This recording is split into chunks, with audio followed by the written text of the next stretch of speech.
I come again in BSc second zoology class. इससे पहले आपने वीडियो फॉल्स देखा था जहाँ पे मॉर्फोलॉजिकल एविडेंस थे, आपको बताया था मैंने होमोलोगस है, एनालोगस है, कनेक्टिंग लिंक है, वेस्टिजियल ऑर्गन है। उसके बाद का ये वीडियो सेकेंड है हम लोग के पास, मतलब ये सेकंड वीडियो यहाँ पर आ रहा है। उस सेकंड वीडियो पे हम लोग पढ़ेंगे क्या पढ़ेंगे बेटा, एम्ब्रियोलॉजिकल एविडेंस पढ़ेंगे, मतलब तुलनात्मक भ्राणकी से प्रमाण। क्लियर हो गया भाई? एम्ब्रियोलॉजी क्या होता है? डेवलपमेंट, जो डेवलपमेंट हो रहा है, विकास हो रहा है फ्रॉम एग टू हैचिंग और या बर्थ, मतलब development from egg to birth is known as embryology. Okay? जब हम स्टडी करेंगे एग से बर्थ तक की, तो उसी को ही हम क्या कह देंगे? एम्ब्रियोलॉजी कह देंगे, उसी को ही हम कह देंगे भ्रूणकी, हिंदी में कह देते हैं यहाँ पर। ठीक? अब इसके बारे में कई लोगों ने प्रमाण दिए हैं यहाँ पर। तो embryological evidence are the best but indirect evidence, सबसे अच्छा उदाहरण है, लेकिन क्या है कि ये एक तरह से इनडायरेक्ट एविडेंस है, अप्रत्यक्ष प्रमाण है यहाँ पर इन favour of the organic evolution, organic evolution के लिए। अब यहाँ पर क्या होता है, बेयर, वॉन बेयर, जिनको हम कहते हैं फादर ऑफ एम्ब्रियोलॉजी, इन्होंने कहा था रिजेम्बलेंस इन वर्टिब्रेट एम्ब्रियो, रिजेम्बल्स हो रहे हैं, वो मिल रहे, समान है। क्या, कौन समान है? वर्टिब्रेट के एम्ब्रियो समान है। यहाँ पर कहने के जैसे आप उठा लीजिएगा, अपने बुक में देखिएगा, फिश के देखिएगा, फ्रॉग के देखिएगा, टर्टल के देखिएगा, बर्ड्स के देखिएगा, इनके सबके जो एम्ब्रियो होंगे वो क्या होंगे? सब इनिशियल स्टेज में क्लोजली रिलेटेड होंगे, एक दूसरे से बहुत नजदीक होंगे यहाँ पर। तो ये बोला था किसने? पेयर्सन बोला था। अब उसके बाद आता है रिकैपिटुलेशन थ्योरी आती है यहाँ पर, और या इसी को ही हम लोग बोल देते हैं बायोजेनेटिक कहते हैं, पुनरावृत्ति का सिद्धांत कह देते हैं या बायोजेनेटिक नियम्स कह देते हैं यहाँ पर। इस बायोजेनेटिक या रिकैपिटुलेशन, पुनरावृत्ति का जो सिद्धांत था वो दिया था, किसने दिया था? अर्नेस्ट हैक्कर ने दिया था। अर्नेस्ट हैक्कर ने दिया था। अर्नेस्ट हैक्कर के अनुसार कहना था कि according to this ontogeny repeat the phylogeny, ontogeny repeat the phylogeny, मतलब इनका ये कहना था कि higher embryo repeats the adult stage of the lower ancestor, means प्रत्येक जंतु अपने विकास के दौरान अपने पूर्वजों के इतिहास को दोहराता है। ये बोला था, किसने बोला था? हैक्कर ने बोला था। वो थ्योरी दी थी ऑन्टोजेनी रिपीट फाइलोजेनी। अब ऑन्टोजेनी रिपीट फाइलोजेनी में दोनों वर्ड्स का मतलब क्या होता है? ऑर्थोजेनी भी हो गया और फाइलोजेनी हो गया। अब इसको आप याद कर लेंगे तो पूरी थ्योरी याद हो जाएगी। ऑर्थोजेनी का मीन्स होता है यहाँ पर बेटा, कहते हैं एम्ब्रियोनिक डेवलपमेंट कहते हैं, जो एम्ब्रियोनिक डेवलपमेंट होगा यहाँ पर, ओके, एम्ब्रियोनिक डेवलपमेंट होगा यहाँ पर, उसको हम बोलेंगे, क्या बोलेंगे? ऑर्थोजेनी बोलेंगे यहाँ पर। फाइलोजेनी का मीन्स हुआ कि इवोल्यूशनरी डेवलपमेंट, जो एनिमल है उसका इवोल्यूशनरी जो डेवलपमेंट हुआ है यहाँ पर, जो इवोल्यूशन के अकॉर्डिंग टू हुआ है यहाँ पर, उसको हम यहाँ पर कहते हैं इवोल्यूशनरी डेवलपमेंट कहते हैं यहाँ पर, इवोल्यूशनरी डेवलपमेंट। ओके, अब आपको यहां से पूरी थ्योरी क्लियर हो गई होगी। Embryonic development repeat the evolutionary development, okay, मतलब प्रत्येक जंतु विकास के दौरान अपने पूर्वजों के इतिहास को दोहराता है, उसी को कहते हैं ऑन्टोजेनी रिपीट फाइलोजेनी। इसका सबसे बेस्ट एग्जाम्पल आपके पास है, वो एग्जाम्पल आपके पास है जैसे कि आपने देखा होगा हटमानिया का, जो हटमानिया का टैडपोल लार्वा होता है, या जिसे आप बोलते हैं एसडिएन टैडपोल लार्वा बोलते हैं।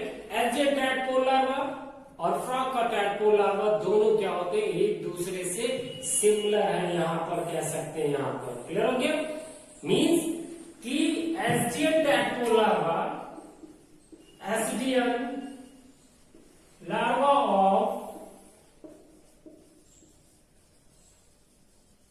ऑफ हटमानिया,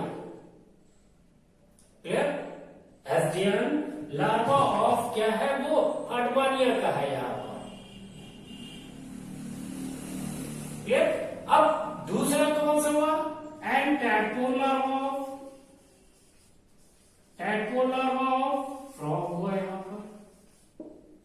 मीन्स ये दोनों अगर देखा जाए तो इनिशियली सिमिलर है, दोनों सिमिलर है यहां पर लार्वा फॉर्म्स में अगर देखा जाए तो।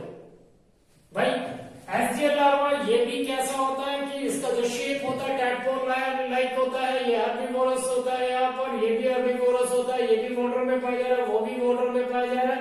बाद में ये फ्रॉग में कन्वर्ट होता है, जो लोकोमोशंस करता है, ये सेसाइल हो जाता है यहाँ पर हटमानिया। तो इस तरह से आप देख रहे हैं कि इसमें फ्रॉग ने अपने एंसेस्टर के, अपने पूर्वजों के इतिहास को दोहराया है। कहां पे दोहराया है, एवोल्यूशन डेवलपमेंट के। मींस कि फ्रॉग का जो amphibians are develop from the ancestor जो होंगे उनके, वो क्या हो गए, हटमानिया लाइक एनिमल हो गए यहां पर। किसने कहना है, दिस रिएक्शंस ऑटोजन। अब दूसरा आता है similarities in early development conditions आती बेटा, similarities in early development conditions आती है। अब सिमिलरिटीज क्या होती है अर्ली डेवलपमेंट में, जो सिमिलरिटीज अर्ली डेवलपमेंट में होती है यहां पर, क्योंकि अगर हर एनिमल में देखेंगे आप, हर एनिमल में क्या होता है, यहां पर जाइगोट होगा, जाइगोट के बाद क्या होगा, क्लीवेज होगा यहाँ पर, क्लीवेज के बाद क्या होता है, मारूला होता है यहाँ पर,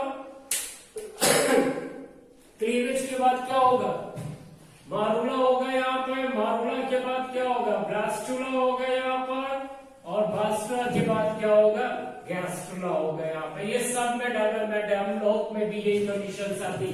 जाइगोट के बाद क्लीवेज होगा, क्लीवेज के बाद मारूला होगा, मारूला के बाद ब्लास्टुला बनेगा, ब्लास्टुला के बाद क्या बनेगा, गैस्ट्रुला बनेगा। ये हर एनिमल में जो डेवलपमेंट है वो समान है यहाँ पर पहले, फिर उसके बाद एनिमल क्या होगा, वो डिप्लोब्लास्टिक होगा यहाँ पर, ठीक। डिप्लोब्लास्टिक से वो कन्वर्ट होगा, किस में कन्वर्ट होगा, ट्रिप्लोब्लास्टिक में कन्वर्ट हो जाएगा एनिमल यहाँ पर। वो किस में कन्वर्ट हो जाएगा, ट्रिप्लोब्लास्टिक में कन्वर्ट हो जाएगा। दैट वन इज सब, ये कंडीशन सेम है सब डेवलपमेंट की, ये सब में सेम चल रही है। जो एनिमल्स हो गए फ्रॉम द लोअर टू अपर, जहां पे फॉर्मेशन हो रहा है जाइगोट बनना, जहां पे एम्ब्रियो का फॉर्मेशन हो रहा है, उन एनिमल्स में ये कंडीशन सब समान होगी। जाइगोट भी होगा, क्लीवेज भी होगा, मारूला भी होगा, ब्लास्टुला भी होगा, गैस्ट्रुला भी होगा। डिप्लोब्लास्टिक पहले 2 स्तर बनेंगे, फिर बाद में क्या बनेगा, 3 स्तरीय बनेगा। अगर आप इस जाइगोट को देखें यहां पर, तो ये जाइगोट क्या है, ये जाइगोट जो आपको इंडिकेट कर रहा है, क्या इंडिकेट कर रहा है भैया मेरे, क्या बता रहा आपको, कोई बता सकता? ये इंडिकेट कर रहा है सिंगल सेल कर रहा है यहाँ पर, सिंगल सेल कर रहा है यहाँ पर। सिंगल सेल का भी, सिंगल सेल कौन होता है, प्रोटोजोअन्स होते हैं। मीन्स ये बता रहा है कि metazoans from protozoal like animal, from protozoal ancestor, वो प्रोटोजोअल एंसेस्टर से डेवलप हुए हैं यहाँ पर। मतलब कि जाइगोट ये इंडिकेट कर रहा है कि जितने भी एनिमल्स डेवलप हुए हैं, जहां पर जाइगोट का फॉर्मेशन हो रहा है, वो सब का, या कह सकते हैं कि जितने भी मेटाजोअन्स है, उन सभी मेटाजोअन का जो डेवलपमेंट हुआ है, या उनका जो एंसेस्टर है, वो एंसेस्टर कौन है, प्रोटोजोअन्स है। अगर आप दूसरे फॉर्म में जाते हैं कि मॉर्मुला, ग्राफुला, गैस्ट्रुला है यहां पर, ये similar in the all the, ये सब क्या है, ये सिमिलर है। किसमें सिमिलर है? इन द ऑल द मेटाजोअन्स, ये सिमिलर है यहाँ पे बेटा, सिमिलर इन ऑल मेटाजोअन्स, ये सभी मेटाजोअन में कैसे है, ये सिमिलर है। यहाँ पर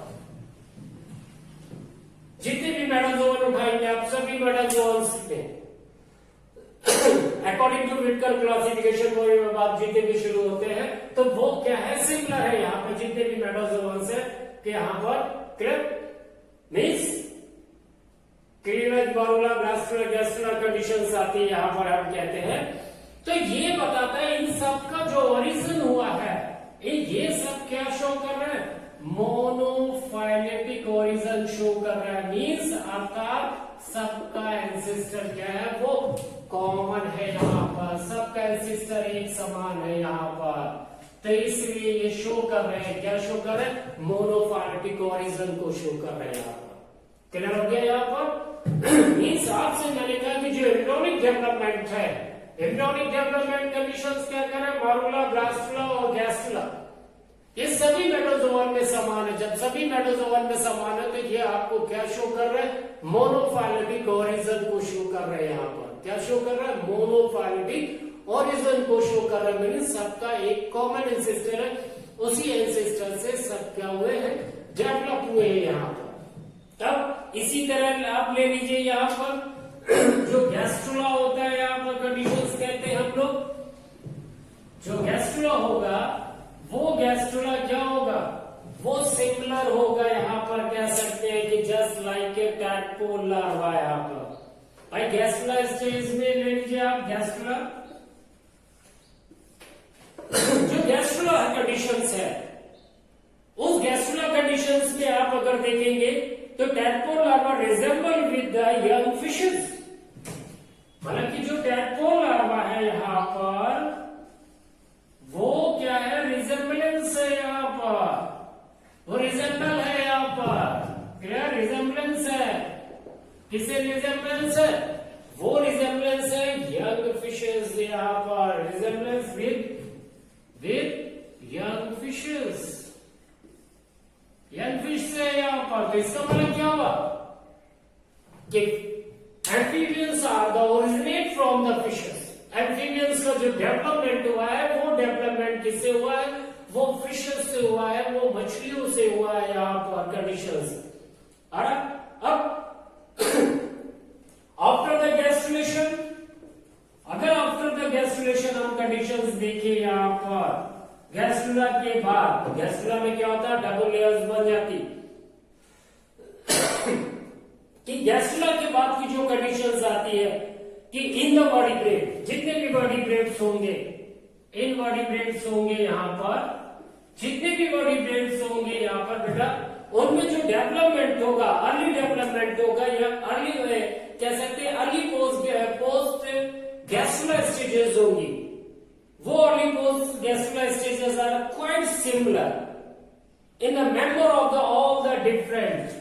ये क्या होगी, क्वाइट सिमिलर होगी यहाँ पर, सिमिलर होगी, ठीक है, in different members, in different vertebrates member, vertebrate members पे होंगी। भाई मेंबर्स डिफरेंट वर्टिब्रेट्स क्या हो गए, फिशेस हो गई यहाँ पर, एम्फीबियंस हो गए यहाँ पर, रेप्टाइल हो गया आपके पास यहाँ पर, बर्ड्स हो गए यहाँ पर आपके पास, और क्या हो गया, मैमल्स हो गए यहाँ पर। इनमें अगर पोस्ट गैस्ट्रुलर स्टेज देखेंगे, आफ्टर द गैस्ट्रुलर स्टेज देखेंगे, ऑल आर द सिमिलर, वो सब कैसे होंगे, एक समान होंगे यहाँ पर। क्लियर हो गया? तो इस तरह से आपको ये सिद्ध होता है कि अकॉर्डिंग टू द रिकैपुलेशन थ्योरी कि हर एनिमल अपने विकास के दौरान, एम्ब्रियोनिक डेवलपमेंट के दौरान अपने पूर्वजों को इस इतिहास को दोहरा रहा है यहाँ पर। और ऐसा नहीं है कि ये एनिमल में है, ये क्या है, प्लांट में भी शो हो रहा है। भाई प्लांट में आप कंडीशंस जैसे ले लीजिए कि अगर आप प्लांट में देखेंगे जैसे ब्रायोफाइटा और टेरिडोफाइटा, जो ब्रायोफाइट्स है और टेरिडोफाइट्स है हैव सीलिएटेड स्पॉन्स, उनमें सीलिया पाया जा रहा है स्पॉन्स में। तो जब स्पॉन्स में सीलिया पाया जा रहा है तो इसका मतलब दोनों सिमिलर का ओरिजिन हुआ। या मॉस या फर्न्स ले लीजिए, more complex than the algae या प्रोटोनीमा मोसिस। या और एग्जाम्पल ले लीजिए जैसे साइकेड्स हुआ, जिंगो हुआ विद सीलिएटेड स्पॉन्स, वो सीलिएटेड स्पॉन्स है उनमें लाइक के टेरिडोफाइट्स। मतलब साइकस हुआ, जिंगो हुआ, उनमें क्या पाया जा रहा है? सीलिएटेड स्पॉन्स पाया जा रहा है लाइक टेरिडोफाइट। इसका मतलब जिंगो स्पॉन्स का जो ओरिजिन हुआ है वो ओरिजिन किससे हुआ? टेरिडोफाइट से हुआ। अब इसी तरह आता है कि यहां पर कि आपके पास जो नेक्स्ट इस पे कंडीशंस आती है कि टेम्परेरी एम्ब्रियोनिक कंडीशंस आती है। यहां पर ये रब हो गया है, मैं फिर से लिख देता हूं कि टेम्परेरी के embryonic structures,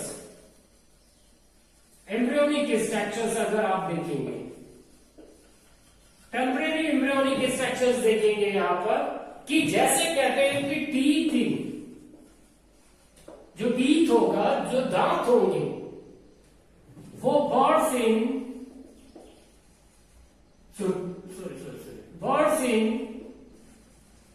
embryonic conditions, in embryonic.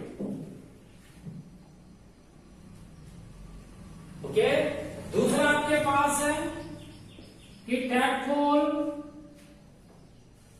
Larva and, जो टैडपोल लार्वा होगा और ह्यूमन एम्ब्रियो होगा, एंड ह्यूमन एम्ब्रियो होगा, वो क्या होगा? विद फेरिंजियल गिल क्लेफ्ट होगी। ग्रेसनी क्लोन धरा है। मतलब बर्ड्स में क्या होगा? एम्ब्रियो के, बर्ड्स के एम्ब्रियो में क्या होगा? टीथ पाया जाएगा, बाद में डिसअपीयर हो गया। इसका मतलब टीथ लाइक किसी एंसेस्टर से ओरिजिन हुआ बर्ड्स का। या फिर जो ह्यूमन का एम्ब्रियो है और टैडपोल लार्वा है, दोनों के फाइनेंस रीजन में क्या पाया जा रहा है? गिल क्लेफ्ट पाया जा रहा है, जो कि एक fundamental character of the chordates है। मतलब ये बता रहा है कि जो ह्यूमन बीइंग का इवोल्यूशन हुआ है, जो डेवलपमेंट हुआ है, जो उनका एंसेस्टर है, वो एंसेस्टर क्या है? टैडपोल लार्वा लाइक है, मींस एम्फीबियंस। जो एम्फीबियंस है उनसे ओरिजिन हुआ है। तो इस तरह से आपने डिफरेंट यहां पर एग्जाम्पल देखे यहां पर। और इसके अलावा एक और एग्जाम्पल से मैं आपको समझा देता हूं ये टॉपिक को, क्योंकि बहुत इंपॉर्टेंट टॉपिक है, क्वेश्चंस आते हैं यहां पर आपके पास। यहां पर दूसरा जो इसी का एग्जाम्पल है, development of the organs, development of organ. Development of the organs में कैसे कहते हैं कि जैसे आपने कहा कि ये कंडीशंस आ रही है,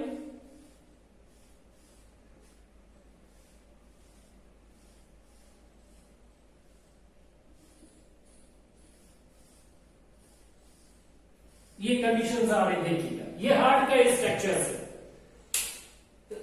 मतलब कि जो हार्ट के स्ट्रक्चर है वर्टिब्रे का, ये किसका स्ट्रक्चर है? फिशेस का, फिश का। इसमें क्या होते हैं? 2 चैम्बर्स होते हैं।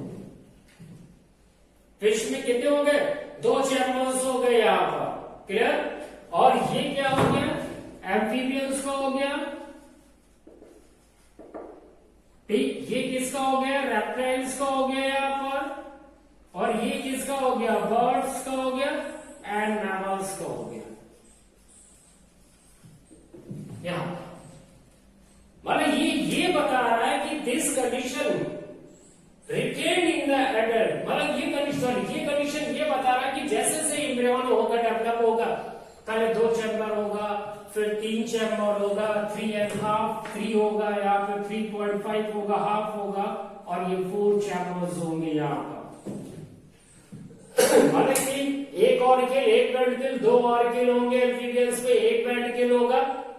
और रेप्टाइल में क्या होगा? इनकम्प्लीट डिवीजन ऑफ होगा, ऐसा इनकम्प्लीट डिवाइडेड होगा, कॉल डिवाइडेड होगा, वेंट्रिकल होगा। जबकि बर्ड्स और मैमल्स में क्या होता है, 2 ऑर्क्यूल्स होते हैं और 2 क्या होते हैं, वेंट्रिक्यूल्स होते हैं यहाँ पर। क्लियर हो गया यहाँ पर। तो पहले हमारा हार्ट कैसे से 2 चैम्बर्स है, फिर 3 में कन्वर्ट हुआ, फिर 3.5 हुआ, 3 में 4.4 हुआ, 4 चैम्बर होते। ये बता रहा है कि इन सब का जो डेवलपमेंट हुआ है वो डेवलपमेंट क्या हुआ, फिश लाइक एनिमल से हुआ। इसका भी डेवलपमेंट फिश लाइक एनिमल से हुआ, रेप्टाइल का भी डेवलपमेंट फिश लाइक एनिमल से हुआ, फिश लाइक एनिमल से हुआ, बर्ड्स और मैमल का भी डेवलपमेंट फिश लाइक एनिमल से हुआ। तो ये आपने पूरी स्टडी कर ली, देख ली यहाँ पर कि टेम्परेरी एम्ब्रियोनिक स्ट्रक्चर्स है, सिमिलरिटीज इन अर्ली डेवलपमेंट है या डेवलपमेंट ऑफ द ऑर्गन्स है, ये सब ये बता रहे हैं कि एम्ब्रियोलॉजिकल एविडेंस आपको दे रहे हैं और कि in favour of the organic evolution की all the animals during the development repeats their ancestry history, means उसी का विकास किसी न किसी अपने एंसेस्टर से हुआ होगा। यहाँ पर ये इनडायरेक्टली दे रहे, not given to the directly, ये आपको अप्रत्यक्ष प्रमाण दे रहा है, ये सीधा प्रमाण नहीं दे रहा है। कौन नहीं दे रहा है, एम्ब्रियोलॉजिकल एविडेंस आपको प्रोवाइड नहीं कर रहा है यहाँ पर। क्लियर हो गया, मतलब कि जो भ्रूण की है वो आपको अप्रत्यक्ष रूप से दे रहा है, प्रत्यक्ष रूप से प्रमाण नहीं देता है बेटा। यहाँ हम लोग का अगला टॉपिक है बायोजियोग्राफिकल एविडेंस। बायोजियोग्राफिकल को हिंदी में कहते हैं जीवों के भौगोलिक वितरण के प्रमाण, भौगोलिक वितरण। अब कंडीशंस आती, what is the meaning of the biogeographical. पहले तो हमको ये समझना, बायोजियोग्राफिकल का मीन्स, बायो मीन्स लाइफ है, जियो means earth, graphical means distribution है। मतलब अर्थ में लाइफ का, अर्थ में लिविंग बीइंग का, लिविंग बीइंग मीन्स प्लांट और एनिमल का, different part of the earth के जो डिस्ट्रीब्यूशन की जब हम स्टडी करेंगे तो इस स्टडी को ही हम कहते हैं बायोजियोग्राफिकल कहते हैं यहाँ पर। अब इससे हमें प्रमाण देना है, but different animal species occurring in particular area, different species. मतलब हम यहाँ पे 2 वर्ड यूज होता है, एक होता है फना होता है, एक होता है फ्लोरा होता है। फना एंड फ्लोरा मतलब कि जो डिफरेंट एनिमल स्पीसीज है अकरिंग इन एरिया, मतलब किसी पर्टिकुलर एरिया में पाया जाए। जैसे हम आपसे कह रहे कि आपका कॉलेज रमईपुर में, तो रमईपुर का आप क्या बताइए, फना बताइए। फना का मीन्स होता है कि एनिमल के बारे में बताइए वहां पे। फ्लोरा का मतलब होता है प्लांट का, उस पर्टिकुलर एरिया में कौन कौन से प्लांट पाए जा रहे हैं उनके बारे में बताइए। तो ये कहलाता है फ्लोरा और फना। ठीक, अब यहां पर क्या था कि पूरे अर्थ को हम लोगों ने 6 मेजर बायोजियोग्राफिकल रीजन में डिवाइड किया है। बायोजियोग्राफिकल रीजन 6, मतलब जो 6 है बायोजियोग्राफिकल, ज्योग्राफिकल रीजन है, बायोजियोग्राफिकल जो रीजन है उसमें हमने डिवाइड किया हुआ है यहाँ पर 6 बायोजियोग्राफिकल रीजन में। और इन रीजन को हम क्या कह देते हैं, रिलेम्स कह देते हैं। क्या कहते हैं, रिलेम्स कहते हैं यहाँ पर 6 बायो में। अब ये जो सर्वप्रथम इसका जो प्रयास था वो किया गया था डॉक्टर R.L. स्लेटर के द्वारा किया गया था, 1858 में लगभग किया था। R.L. स्लेटर था 1858 में किया था, यहाँ पे R.L. स्लेटर ने किया था, यहाँ पर 1858 पे सर्वप्रथम उन्होंने किया था, सब फर्स्ट डिवाइडेड यहाँ पर। ठीक, स्लेटर ने प्रपोज किया था first and the division of the body into the 6 region. क्या 6 रीजन, 6 रीजन में डिवाइड किया था। अब उसके बाद क्या हुआ यहाँ पर कि A.R. वैलेसे थे एक साइंटिस्ट, A.R. वैलेसे। मतलब कि जो A.R. वैलेसे थे, A.R. वैलेसे ने क्या किया कि adopt it for all the animals. इस सभी एनिमल्स के लिए उन्होंने ये जो डिवीजन किया गया था, किसमें पैलियोटिक है, इथोपियन है, ओरिएंटल है, ऑस्ट्रेलियन है, नियार्टिक है, नियोट्रॉपिकल रीजन है, ये डिवाइड कर दिया, इसको एनिमल के लिए उन्होंने क्या कर लिया, एडॉप्ट कर लिया, उसको ग्रहण कर लिया। अब कहेंगे sir what is the important of this one? अगर हर रीजन को देखा जाए तो वो अलग अलग है भाई, इसमें यूरोप आता है, नॉर्थ एशिया आ जाती है यहाँ पर कंडीशन, इथोपियन में आपका साउथ अफ्रीका आ जाता है, मेडागास्कर आ जाता है, कंडीशंस कहते हैं यहाँ पर, ओरिएंटल रीजन में एशिया आ जाता है, साउथ हिमालय आ जाता है, इंडिया आता है, सिलोन आता है, और आपका बॉर्निया आता है, जावा आता है, ये सब आ जाता है। ऑस्ट्रेलियन रीजन में केवल ऑस्ट्रेलिया आता है यहाँ पर, क्लियर हो गया। नियार्टिक रीजन में नॉर्थ अमेरिका है, फ्रॉम मैक्सिको से लेकर आपके हाईलैंड टू कंडीशंस आ जाती है, मैक्सिको टू आर्टिक आइसलैंड तक आता है।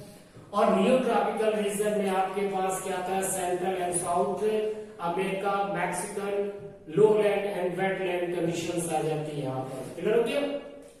तो ये कंडीशंस बांटी गई यहाँ पर। अगर हम इनको ऑब्जर्व करें यहाँ पर तो देखा जाए एनिमल्स में कुछ न कुछ एनिमल में सिमिलर है, जैसे lion and elephant found in India and Africa. जो लॉयन है वो और एलिफेंट वो इंडिया में भी पाए जा रहे हैं, अफ्रीका में भी पाए जा रहे हैं। अब इस समय आप देखेंगे तो बहुत डिस्टेंस है।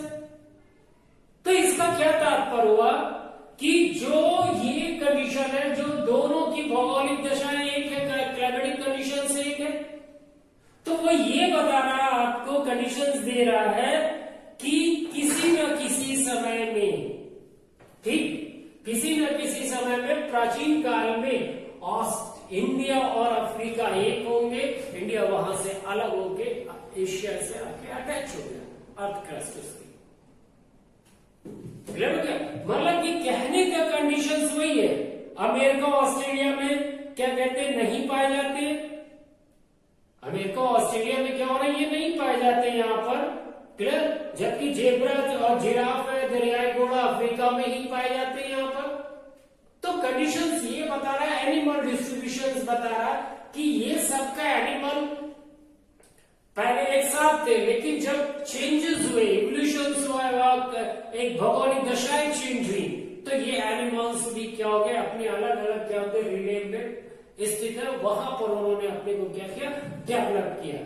इसी तरह आपके पास और भी होता है यहाँ पर, कहते हैं कि जैसे कि ऑस्ट्रेलिया ले लीजिए, ऑस्ट्रेलिया में क्या होते हैं, एग लेइंग मैमल्स, जो भी ऑस्ट्रेलिया, इस ऑस्ट्रेलिया में क्या होते हैं कि एग लेइंग मैमल्स पाए जा रहे हैं, एग लेइंग मैमल्स यहां पर, और क्या है, मार्सुपाइल्स है यहाँ पर, क्लियर हो गया। यहाँ पर और क्या पाए जा रहे हैं, यहाँ पर मार्सुपाइल्स है यहाँ पर। ये केवल क्या है बेटा, ऑस्ट्रेलिया ही रीजन में तो पाए जा रहे हैं, और किसी रीजन में नहीं है, और किसी रीजन में नहीं। इसका मतलब कि ऑस्ट्रेलिया क्या था, ऑस्ट्रेलिया में पहले एशिया से अटैच था, लेकिन जब अलग हुआ तो वहां पर कोई भी कॉर्निवोरस एनिमल नहीं था, जिसके कारण ये फुल्ली डेवलप हुए, और बाकी जो रीजन थे एशिया में, यहाँ पर कंडीशन में, वहां पर क्या होता है कि कॉर्निवोरस एनिमल के डेवलपमेंट होने के कारण, हाईली डेवलप होने के कारण इन एनिमल्स को क्या कर दिया गया, किल्स कर दिया गया, इनको मार दिया गया, जिसके कारण ये डिस्ट्रॉय हो गए। अब ये केवल कन्फाइंड हो गए हैं, सीमित हो गए हैं। कहां सीमित हो गए हैं, ये ऑस्ट्रेलियन रीजन में सीमित हो गए यहाँ पर, क्लियर हो गया। तो इसलिए मार्सुपाइल क्या हो गया, एक डेवलप हो गए। और इसके अलावा एक और बहुत अच्छा एग्जाम्पल है आपके पास, जो बायोजियोग्राफिकल को शो करता है, वो शो करता है डार्विन फिंचेस शो करती है यहाँ पर। जो डार्विन फिंचेस है, that one is the best example of the, ये सबसे बेस्ट एग्जाम्पल है, किसका एग्जाम्पल है, बायोजियोग्राफिकल का, कंडीशंस का। मतलब एक्सीलेंट एविडेंस है, ये बहुत एक अच्छा एविडेंस है in the favour of evolution. क्योंकि जो डार्विन फिंचेस है, ये कहां पाई जाती है, गैलापागोस आइसलैंड पे, क्लियर, गैलापागोस आइसलैंड पे पाई जाती है, जिसको डार्विन ने बोला था living laboratory of the evolution. जो गैलापैगोस है उसको बोला था डार्विन ने living laboratory of the evolutions बोला था यहां पर। क्लियर? गैलापैगोस आइसलैंड को यहां पर बोला था। ये क्वेश्चन बनता है ऑब्जेक्टिव में कि which one is known as the living laboratory of the evolution. हालांकि ये लिविंग लैबोरेटरी है यहां पर ऑफ इवोल्यूशन है, यहां पर इवोल्यूशन की लिविंग लैबोरेटरीज है। यहां पर जो फॉर्मेशन हो रहा है यहां पर लगभग 23 प्रकार की डिफरेंट वैरायटीज स्पीसीज की बर्ड्स पाई जाती है यहां पर। आ समझ में? ये तो इनको डार्विन ने नाम दिया था, क्या बोला था? डार्विन फिंचेस कहा गया था यहां पर। तो ये डार्विन फिंचेस क्या होती? Come from the mainland but different island Galapagos, मतलब ये मेनलैंड से आई थी साउथ अमेरिका से। क्लियर? और वहां से ये डिफरेंट आइलैंड पहुंची। डिफरेंट आइलैंड कौन था? गैलापैगोस था। उस गैलापैगोस आइसलैंड पे पहुंची वहां पर। तो different types of environment condition, different type का एनवायरमेंट कंडीशन, तो उस एनवायरमेंट कंडीशंस ने अपने को अडेप्ट करने के कारण मींस फीडिंग के कारण वहां पर क्या हुआ या diversification in the food habitat के कारण इनमें चोच जो थी, बीक थी, वो डिफरेंट टाइप्स की हो गई। तो इस तरह के इवोल्यूशंस को हम लोग क्या कहते हैं? एडेप्टिव रेडिएशंस कह देते हैं यहां पर। क्लियर हो गया? मतलब अकॉर्डिंग टू कह सकते हैं कि according to their the feeding habitat या एनवायरमेंटल कंडीशंस के कारण वो एनिमल में क्या हो जाता है? बदलाव आ जाता है। तो ये कहलाता है एडेप्टिव रेडिएशंस कहलाता है यहां पर। क्लियर हो गया? इस तरह से आप देखें, आपको ये बता रहा है कि इवोल्यूशन के एनिमल यहाँ पे करेक्ट थे लेवल, लेकिन किसी कारण भौगोलिक दशाएं चेंज हुई तो एनिमल धीरे धीरे क्या हो गया, वो उसी इलाके में या रीजन में रिले में कंफाइंड हो गए और धीरे धीरे विकसित होते चले गए और नई ऊंचाइयों में क्या होते गए, वो पहुंचते गए यहाँ पर। क्लियर हो गया? तो दिस वन इज, आपने आज इसमें 2 एविडेंस पढ़े, एम्ब्रियोलॉजिकल पढ़ा और दूसरा आपने पढ़ा बायोजियोग्राफिकल एविडेंस को यहाँ पे पढ़ा। क्लियर हो गया? अब जो नेक्स्ट वीडियो आएगा आपके पास इसका हमारा, वो आएगा यहाँ पर आपका कहते हैं कि एक बायोकेमिस्ट्री के एंड फिजियोलॉजिकल एविडेंस के रूप में आएगा।